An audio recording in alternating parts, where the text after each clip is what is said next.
В Рамадан в республике действует оперативный штаб при правительстве Ингушетии, куда поступают звонки со всего региона. Такое указание дал Юнусбек Евкуров.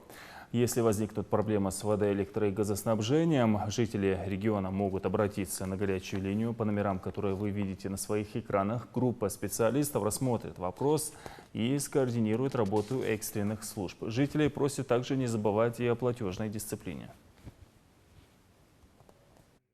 Из-за ненадлежащей платежной дисциплины страдает и вся часть, все население, значит, того или иного муниципального района, округа, населенного пункта.